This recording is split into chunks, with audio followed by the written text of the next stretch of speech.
Superboy number 16, written by Tom DeFalco, art by Amilcar Pina and Iban Coelho.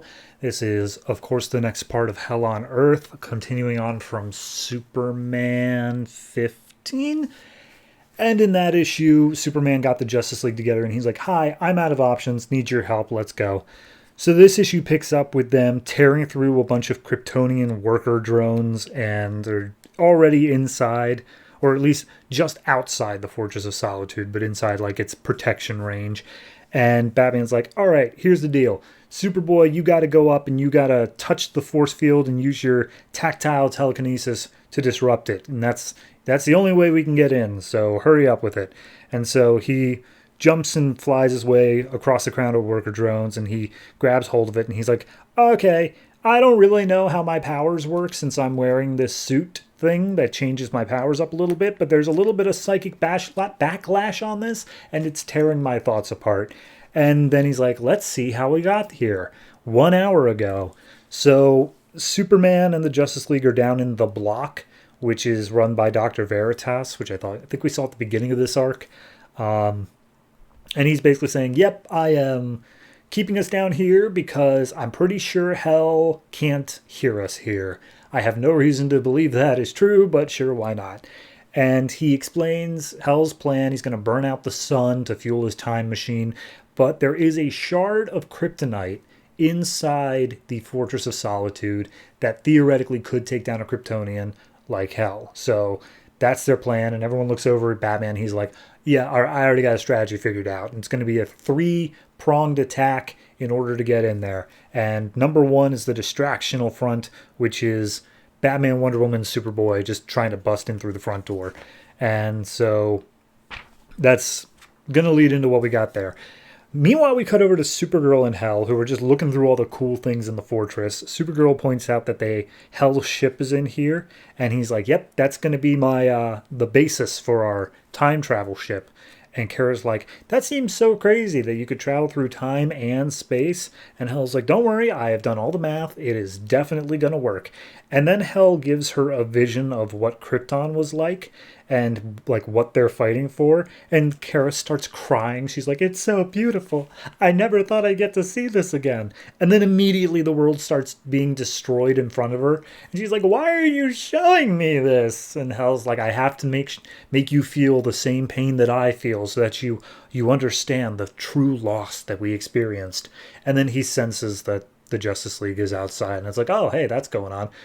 So cut back to now. Superboy is managing to push through the force field. He disrupts it, and they are ready to make their assault. But first, Flash has to do something, which they don't really explain. But Flash runs up, and he's like, "I need to phase through this crystalline structure. But because it's alien, it's not as normal as it is for me to just phase through it. So it takes all of his Speed Force power, and he does it. Like, it says that it's super hard, but there's nothing to say that it is actually as hard as it is." So then we see the second front, which is Superman and Cyborg, who have been boom tubing around, and I guess that Hell has the ability to redirect boom tubes, but they finally make their way into the fortress on like the 4th try, and they land right in front of a bunch of killer droids, and basically they're just in the middle of Superman's really dangerous stuff room. So I guess Flash has made it in. He busts open the door. Wonder Woman, Batman, and Superboy start running themselves down, and Batman's like, "Hey, Wonder Woman, how about you take care of all those worker drones that are about to attack us from behind?" And she's like, "Oh my god, I'd love to." And so she's ready to just absolutely murder all of them. And Superboy's like, "Don't you think she's kind of, why are we leaving her behind? Doesn't that seem like ungentlemanly?" And he's just like, "Nah, if you knew Wonder Woman, she'd be itching for that fight." So then we get Cyborg and Superman fighting a bunch of killer droids, and Cyborg's like, "Hey, why do you have a room full of the most dangerous stuff in the world?" And he's like, "Well, I fought the most dangerous stuff, and I couldn't just leave it there, could I?" Cyborg's like, "Why don't you bring it up to the Justice League Watchtower?" And he's like, "I couldn't trust it in the Justice League hands." Hope you get that. So Superboy and Batman are running down to where the kryptonite is stored. Finally, they get there, and oops, Hell has already thought of that. He's gotten rid of it somehow. And Superboy's like, all right, Batman, I hope you have a plan B. And Batman just tells him, plan B? We're already on double letters, kid. So then we have Cyborg and Superman fighting a giant, apparently space prison that fires off a bunch of laser beams, and the laser beams teleport their victims to a never-ending series of pocket dimensions. And it makes its way into the room where Batman and Superboy are. It is about to fire a beam at Superboy, and then Superman jumps in the way, and he gets teleported instead. And so he's like, oh no, we killed Superman. And Cyborg's like, no, he said it was a teleporter. And Superboy's like, oh, okay, I'll go get him then. And he then jumps into the laser beam, even though Batman's telling him not to, and gets teleported away as well. And then we get like a 2-page epilogue back in the Himalayas where I guess there was some alien energy. There's a group of, I don't even know who, it literally says unknown. There's a group of people who are investigating it in like hazmat suits, and all of a sudden the ground starts shaking, taking them down into it, and we see the giant, weird-looking alien known as the Herald, which I can't even remember when he showed up. I think it was like the beginning of the event or the issue right before. Maybe it was 0 issue. Either way, he springs out of the ice and he's like, after months of silence, the Oracle heeds my summons, and the world dies. So next issue of Hell on Earth is Supergirl. However, the part where Superboy is going to get Superman is actually in his annual, which is going to be coming out soon enough. So tune into that, I guess. As for this,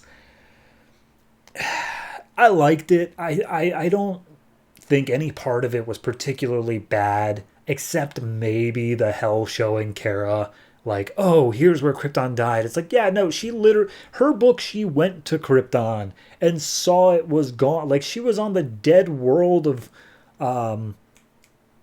I forget the one, whatever city it was. She was there. She saw her parents dead. And then she went down into Kandor and saw them all dead. Like, she gets it, man. It doesn't quite seem worthwhile for you to keep showing this off of how Krypton died.